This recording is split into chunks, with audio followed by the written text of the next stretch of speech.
Wow, so there has been a lot of surprise and shock and skepticism, all of which is understandable in relationship to the Khafre project and the claimed findings on the Giza Plateau and the Khafre Pyramid regarding these substructural engineering components that go deep into the ground and potentially across the Giza Plateau in general.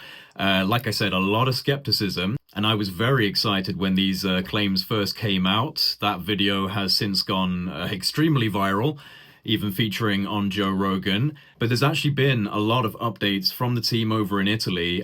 They've now released the 4-hour press conference where they go through all of the details of their findings. You can find the link to that in the description box below. It is currently in Italian, but they are working on getting an English dub version out in the next couple of days.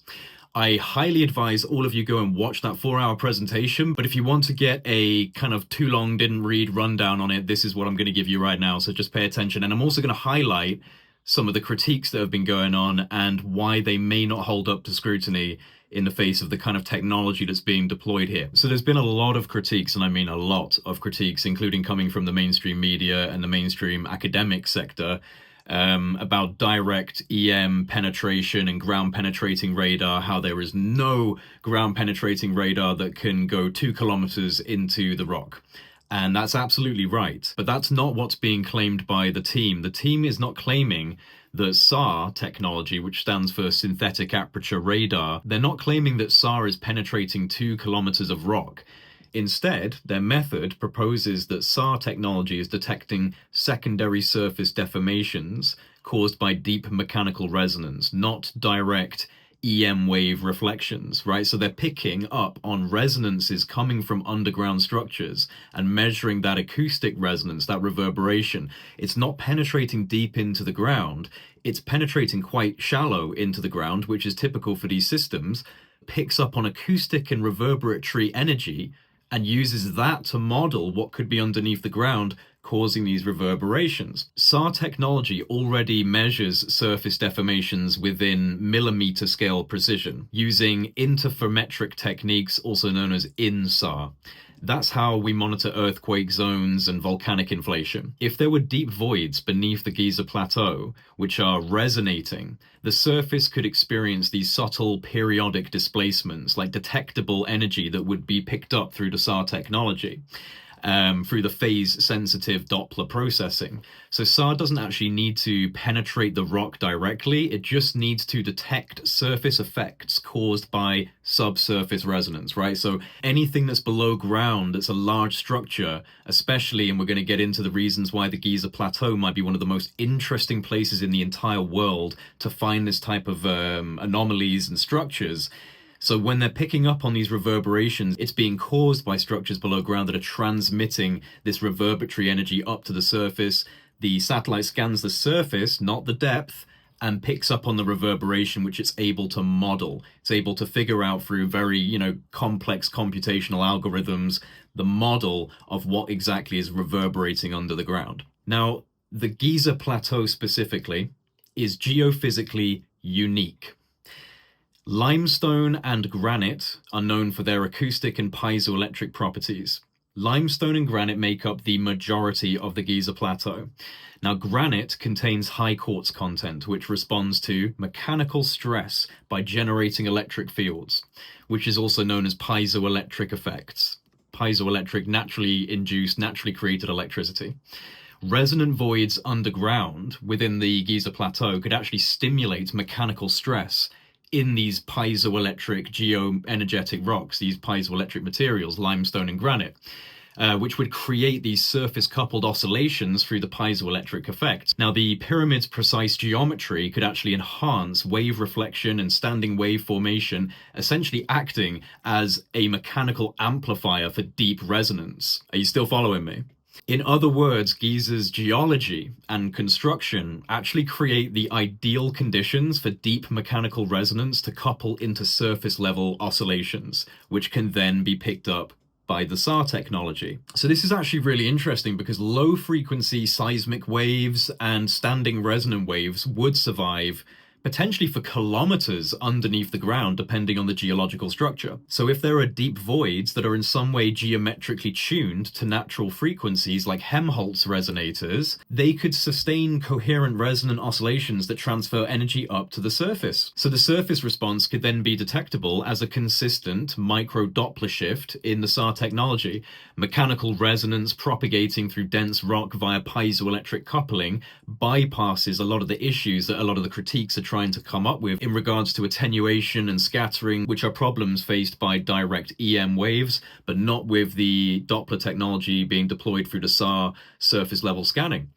This is all very, very interesting, and I won't pretend to be a technical wizard on a lot of this. I've been doing research, trying to understand the SAR technology, and I'm listening to the experts that are talking about this in relationship to the way in which this is being deployed on the Giza Plateau. It's very unique. It doesn't seem to be what a lot of the critics are assuming it to be, which is just a basic use of ground-penetrating radar and the assumption from the team that GPR can somehow go 2 kilometers underneath the earth and scan buildings with incredible accuracy. That's not the claim that's being made by the team. It's the subsurface acoustic resonance that's being picked up from these deep structures that is then coming up to the surface and being scanned by the SAR system, okay? I hope you guys are all with me right now. I know it's a pretty technical and complex thing. I'm trying to get my head around it, but it's not going away. It's not going away. It's not been dismissed automatically right away by these critics. There is a lot more to this than a lot of these people are letting you know about. So SAR measures backscattered electromagnetic waves, not seismic waves. But SAR interferometry, INSAR, that's the abbreviation, INSAR, is already used to detect microscale surface displacements that are caused by earthquakes and tectonic shifts. The Doppler shift SAR detects would come from the surface deformation caused by deep mechanical resonance, not the resonance itself. And Doppler-based SAR is already sensitive enough to detect ground deformation caused by magma chamber inflation, tiny tectonic shifts before earthquakes, and ocean surface currents and even atmospheric pressure waves. So if SAR can detect these subtle mechanical shifts, it's actually plausible that deep resonance-induced surface coupling could register as a Doppler shift. And Doppler-based SAR is sensitive to noise. Yes, a lot of the critics are saying that the Doppler-based SAR is sensitive to noise, picking up artifacts and noise that isn't actually representative of something actionable or real. But consistent periodic signals are far easier to extract from noise using statistical and signal processing techniques. This is where the algorithms come into play, the AI integration, using these new technologies that weren't available in 2022 to do these new studies and analyze data in a completely different way. If the surface oscillations are tied to a resonant frequency, like a consistently repeating oscillation over time, they would stand out against this random noise that tends to be picked up by SAR. And that's what the team are claiming that they are seeing with these images that are now coming out from the new conference, which have got higher fidelity in terms of the scans of the subsurface structures of the Khafre Pyramid.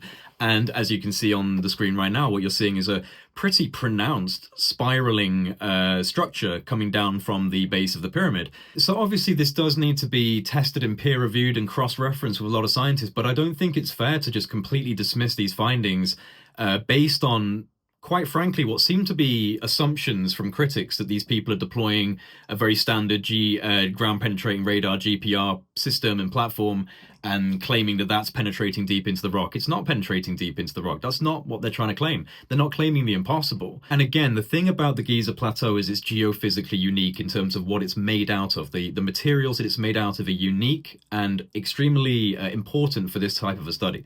The combination of resonant granite and limestone and piezoelectric properties, the geometric resonance from the pyramids, and deep voids underneath the plateau that could be acting as essentially Helmholtz resonators, which actually creates the perfect environment for this kind of coupling that they're doing with the Doppler shift and the SAR technology and analyzing the subsurface resonance. It all actually is prime real estate on the Giza Plateau for this exact type of study. And what they're showing to us, what they're confident in, the team is still very confident in this. And like I said, they have now released a 4-hour presentation. It is in Italian. Right now, you will need to put English subtitles on, which are available if you go in the little drop-down menu and select English subtitles. You can put English on. They're not brilliant, but you can pretty much read between the lines with the core, claims and what's being shown on screen. that they are very confident in what they're believing to be massive underground structures within the Giza Plateau underneath and connected to these pyramids, including the Khafre Pyramid, with these spiraling structures that are now being shown in higher image fidelity in these new presentations. Most geological settings around the world lack the piezoelectric and geometric properties that are present at Giza. So this effect might be site-specific. There are a lot of places around the world that could still be scanned, but it might be quite site-specific. If confirmed, it would open a whole new field of planetary-scale geophysics and blending seismology and radar physics and material science into a very different approach to archaeology, which is fascinating. So yeah, if Biondi's methods, the scientists behind this type of technological integration who's on the team, if they hold up, it's not a minor discovery. It's a pretty paradigm-shifting method in how we understand geophysical coupling and ancient engineering and subsurface imaging. Many of the critiques do kind of fall apart due to the assumptions of the systems and the methods being deployed, and assuming conventional geophysics. But Giza's geological materials and its architectural conditions are anything but conventional. This is a very unique site, and they're using very unique methods. So I think we have to look at this in a unique way and not in a conventional methodology way, because that's not what's being deployed to come up with these findings. They still need to fully evidence these findings. How they will get any sort of digging permission, I do not know. I can't imagine that they will be getting any sort of digging permission from the Egyptian government. But more of these scans need to be done. As the technology evolves, maybe we'll get higher image fidelity. But I can't think of anything else other than non-invasive practices that I'm sure that some people are actually already trying to shut down, because if this is true, the implications, again, like I said in my old video, are just so massive. So I wanted to go through just kind of these critiques about the conventional system of SAR technology versus the unconventional way it's being deployed, and the unconventional geophysical properties of Giza itself. We have to look at this as a relatively unique event. I have critiques over the way that this has been released. Just because my video somehow managed to get the most traction, it's not like I just pulled this information out of the ether. It was floating around on X. And again, if you're not plugged into X, you're going to miss a lot of things, because I've been putting updates on there every single day that I'm finding anything out, adding it to the pile. So if you're not on X, you are going to be missing out on some of the fast coming information until I put it into a video format like this. This is now, essentially delayed information. But yeah, there's been a 4-hour release of the technical conference going into extreme detail. They've released higher fidelity images. They're still very confident in their claims.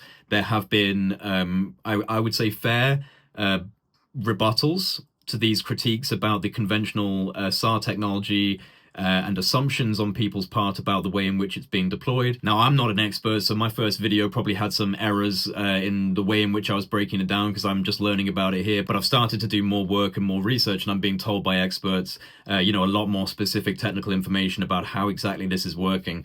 And I'm going to be speaking to people that are close to the team. I'm trying to secure an interview with one of the actual lead scientists, but I am going to be speaking to people close to the team who are out there in Giza. They're underneath the plateau. They've got amazing videos of them underneath the plateau.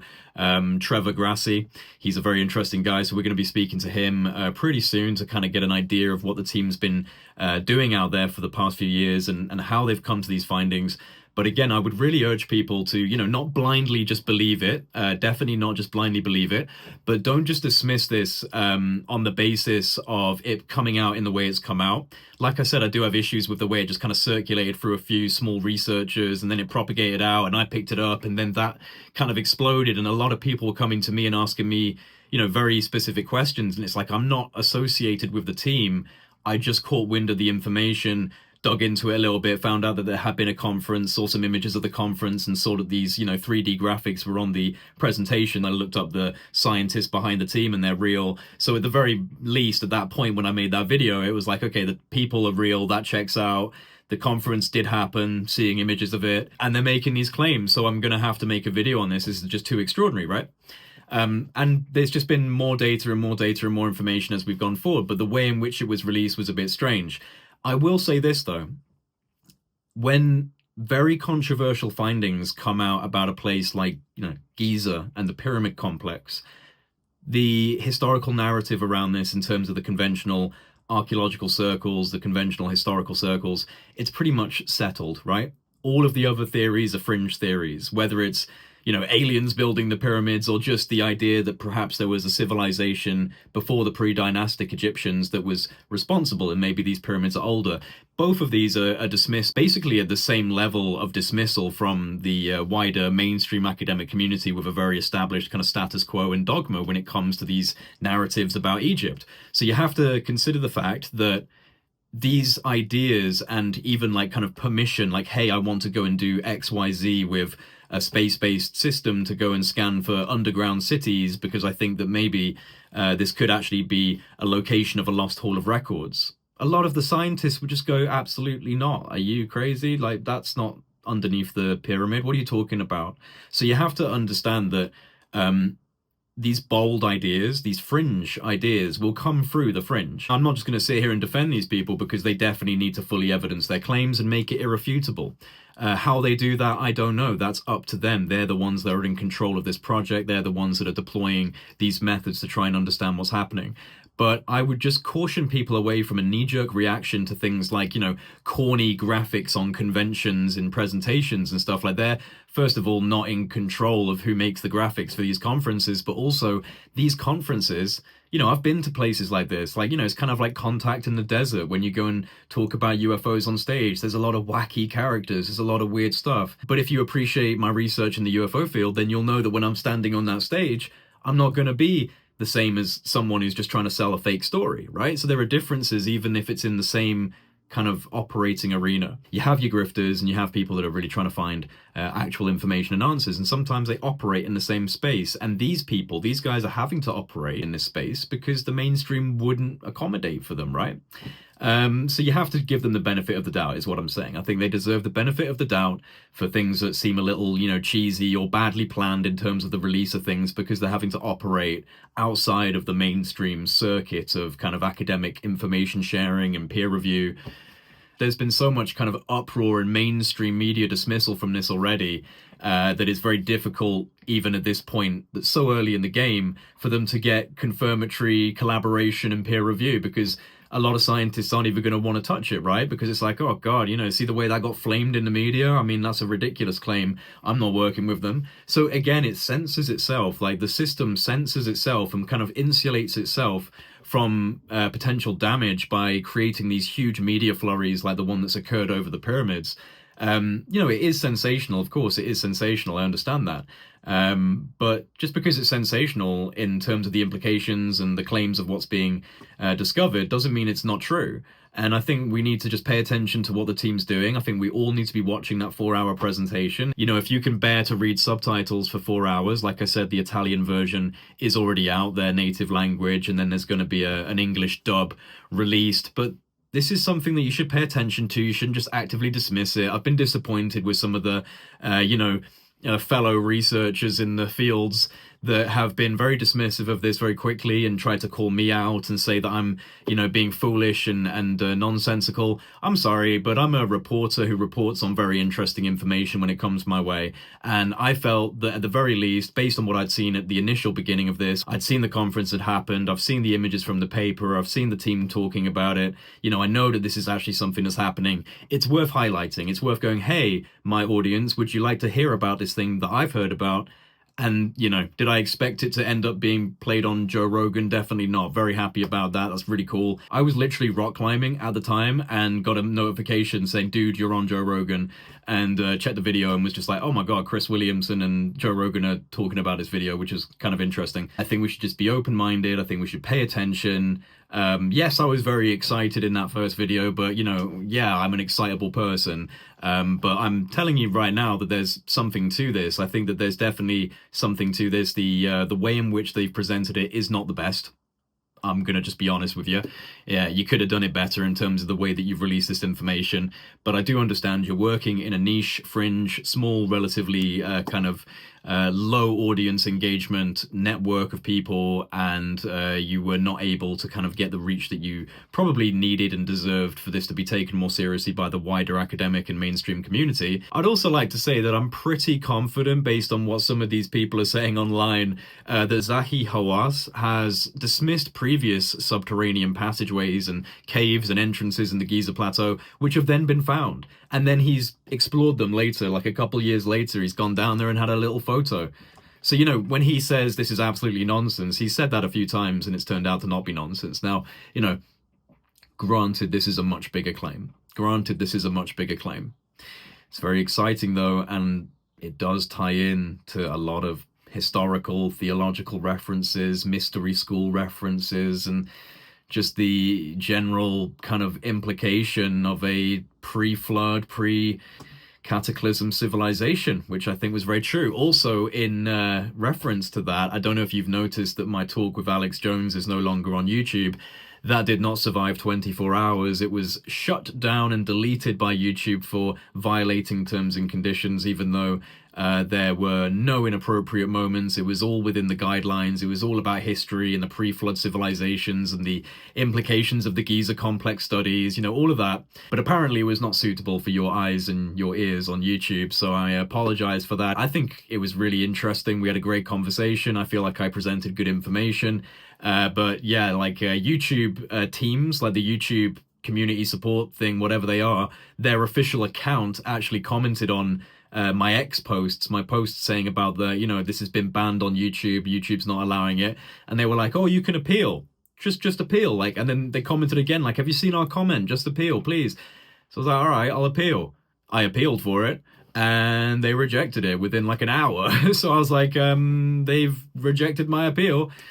So yeah, like, you know, maybe sort out the internal politics over in YouTube, because you guys seem to be disagreeing with each other on what's suitable and what's not suitable. That's just the way it is these days on this platform, unfortunately. You balance a very fine tightrope when it comes to discussing essentially anything that's interesting and important. Anyway, I would advise you to check out their YouTube channel where it's being put through. Again, just, you know, try and not be too dismissive of the aesthetic of the entire situation. That could be improved and tightened, there's no doubt. But let's see where they go with this. I think we should support it. I think we should encourage it. I think we should talk about it. You know, who are the ones who have the breakthroughs in science? Who are the ones that do the incredible work and break out of the mold? Is it the academic masses? Is it? Is it the armchair skeptics? Is it the people who all have the same idea about the same model that someone else came up with, not them, and they've all just agreed to it? Is it those people that break out? No. It's the Teslas, it's the Einsteins, it's the people who defy the status quo of their time and go, actually, I have a different idea and I think it's this way. And everyone laughs, right? Everyone always laughs at those people. What are you talking about? We have this established, we have this completely ironed out. This is the model. Behold the model in its awe and beauty, and then it collapses under the weight of information, evidence, data. This isn't just something that's relegated to the history books. Great ideas, explosive ideas, disruptive and controversial ideas happen every day. Sometimes they're completely worth ignoring, but other times they're actually worth taking relatively seriously. And when you've got a group of people with academic credentials, with scientific backgrounds, who are speaking confidently on their findings and presenting a reason why these methods were actionable for getting this type of information, you should listen. Right? You should listen, even if it's really crazy, because maybe that crazy person is the next one that we're all going to listen to in 50 years' time, because maybe that crazy person's right, because maybe they're actually not crazy, right? So let's give them the benefit of the doubt and let's see where it goes. Again, links in the description box below. So yeah, good luck to them. Good luck to them. I think we should all keep a close eye on it as alternative researchers and people who are interested in alternative research. Don't dismiss it right off the bat. Make sure you drop a comment below. Let us know what you think about this. It's completely insane. It's just such a mind-bending implication if it turns out to be true. Share this video out. Put a like on it, please. Just hit that like button. Just give it a little tickle for me. All you need to do is press it once. Just press it once, and it's a big help on the algorithm. Subscribe if you haven't already. A lot of people are still unsubscribed to the YouTube channel, but you watch the videos. And again, it's just an easy way to support me. It's just an easy way for the algorithm to recognize me. And if you enjoy the videos and you're watching them regularly, come on, dude. Just hit that subscribe button right now. Do it now.